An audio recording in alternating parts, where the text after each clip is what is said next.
There is a professional way to create dubstep, and it will get you thousands of listens on your next song. In this video, you will learn 4 ways to create a good drop structure and finally achieve the quality you need. Today's tip will not focus on small things like sound design or mixing. Those things will help with final quality, but will not significantly enhance the key structure of the drop. Instead, today, we will focus on 4 fundamental aspects of composing a good drop, which demonstrates the potential you have to unleash. And then, I will guide you step by step on how to apply these techniques in your song. I also leave in the description the presets and samples that I used in the drop of this video. The first part of this puzzle to create a good drop is simplicity. If we listen to professional songs, we can appreciate a simple structure, but one that hooks. It is a strange but fundamental issue, so that our listeners do not get bored and understand what you wanted to convey in your drop. But a simple drop does not mean it should be monotonous. You see, in this example there is the classic 4/4 layout, the typical drum sequence but with some modifications.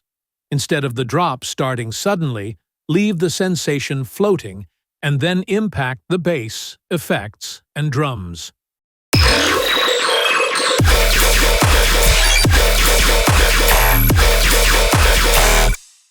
This will make the listener be impacted by a surprise effect. This is a technique widely used by professionals like Virtual Riot, Zomboy, Must Die, among others. But this is just a small part of the most fundamental. The second part is the structure. Many producers do not understand this concept, or maybe they are not aware of it. But it is one of the fundamental reasons why your drops do not sound professional. So, let's analyze all this so you do not make the same mistake again.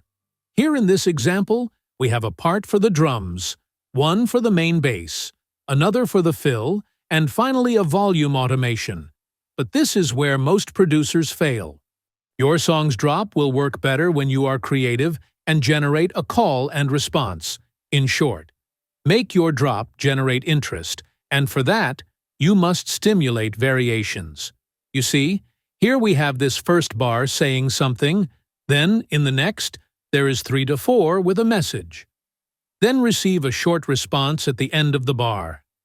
This generates dynamism and entertainment for the audience, generating interest and, most importantly, not getting bored.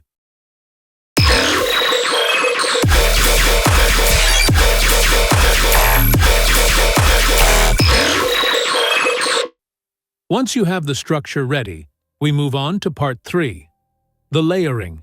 For a drop to sound powerful and professional, you just have to focus on covering the fundamental aspects of layering.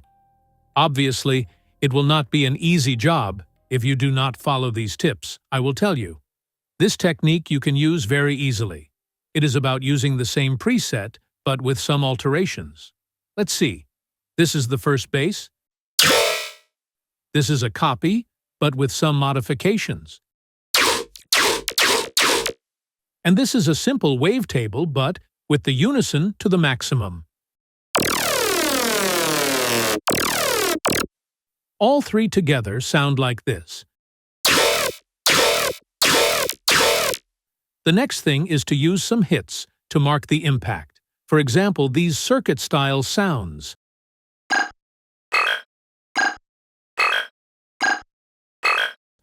I extracted them from the following bass that I will show you. I did a resampling using Portal from Output. Here I release a sample bass from my Demon Collection pack. I invite you to check it out later in the description.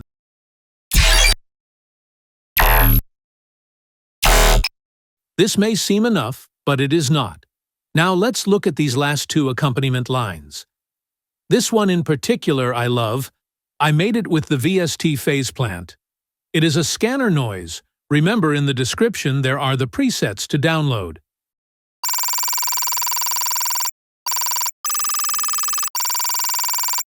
And finally, this bass line, it seems simple, but it generates great accompaniment to the drop. This last important part will make your drops not simple and unattractive. it is something that many tend to overlook. And these are the hooks. You see, when you make a drop, and it is very good, but you cannot connect one part with another, the essence breaks, and this leads to the listener losing interest. These hooks are also called fill drums, or fill FX. Depending on what you are doing is what you will use. Let's see this example. Here I use the scanner bass. I took it to the VST output and played with the parameters until I got this result. This here is my hook to connect the hit of the next part. Here is another example. We have this falling effect made with phase plant. A bass. A drum sequence, and the scanner effect but with variations. Altogether, it sounds like this.